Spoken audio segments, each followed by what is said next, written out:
boy, and what a party last night. Wow, that was really amazing.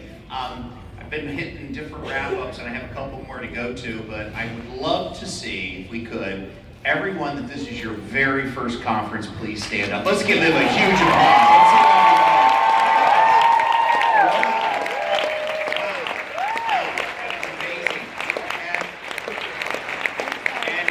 Let's see the stage at this conference, have them stand up. Let's give them a huge hand.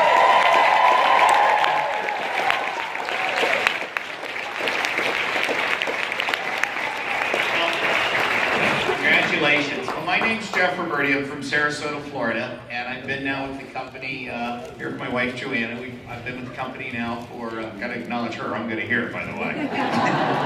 My lovely wife back there, and I've been with the company now. This January was my 30th year.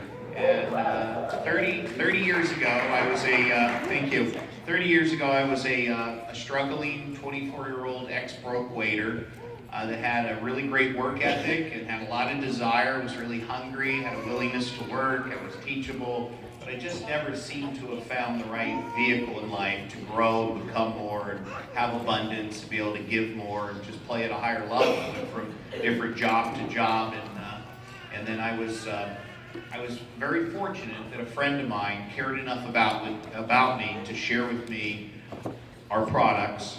And I came to a conference. I was a customer first, and then I came to a conference just like this. I was down in Florida, and the conference was up in North Carolina, and I didn't have the money for the plane ticket. I didn't have the money for the hotel.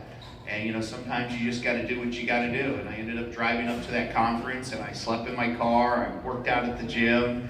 I took a shower there at the gym. I put the one suit on that I owned, the little skinny tie. I had long hair back then, and I sat in the room with wet hair, and I heard the stories. I heard the stories like you guys heard, the NMD stories. And it wasn't the money, it wasn't the position, it's who they become, right? The challenges, the adversity, and just the personal growth. You know, and I saw all the love and connection in the room. You know, when they came across the stage, their team was there with flowers and hugging them, and it was just like, wow, what a chance, Jeff, in life to grow as a person and contribute and have something like this. So I drove home after that first conference, and I'll never forget, I was driving home, and I got in the car, and I turned on the radio, and I was crying tears of joy, thanking God for answering my prayers, that this was my chance. And I got back to Florida, and you know, I'm 24 years old, I don't have any money, don't have any experience, don't have any background, but you know, all excuses are equal in life. You know, all distractions, all excuses. So I decided to tear up that list of excuses and go to work on me. And I guess I had reached a threshold in life, a breaking point where enough was enough. I wasn't going to live like this anymore. And it was kind of that moment in time, that defining moment. And so I decided to step up and be the best distributor in my organization. And just got off to a really fast start. And not only worked here in the United States, and I went to Canada, and now I've opened up almost 25 different countries. I've gone to every market we've opened up. Built a business that's done billions of dollars in sales, earned tens of millions of dollars, and have residual income. But the thing that's most rewarding is the emotional and the spiritual revenue in this business, the relationships, the love and connection. You know, it's just priceless. If you truly love what you do and you get to add value to people's lives, you know, there's more to it than just the business. Back then, it was out of desperation. I was looking for things to change in my life financially. Today, it's truly out of inspiration to pay it forward. You know, for these new people that are here, it's their very first conference. I'll never forget, Doug, where I came from. I'll never forget that somebody cared enough to say hi to me, and I met some of the top people, and somebody cared enough about me to share with me a product and opportunity that changed my life. And so that would be just one of the things I would share with you. The other thing is this. I'll give you just a couple success tips. One would be the word belief. You come to something like this, and doesn't it raise your belief level, your belief in our company, our belief in our product? You hear Dr. David Phillips, and you hear the stories. It raises that belief on our company, our product, and our opportunity, and our profession that we're involved in. And you know, so that belief is very important, because you know, it's not what you say, it's how you feel about what you say. People communicate more with feelings than they do words. So my challenge to you is to have that belief. Kurt talked about, Monday's coming.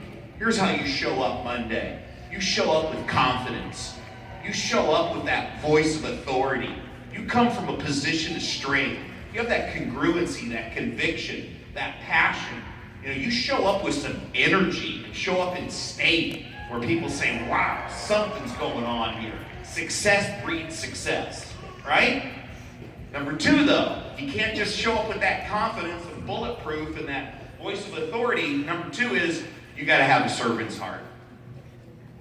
People don't care how much you know until they know what? How much you care. So you heard somebody say it up on the stage today when Jeff said to me in Hamilton over in Australia, the longest journey in life is what? From the head to the heart. If you're in your head, you're dead. People can feel if you truly have their best interest at heart.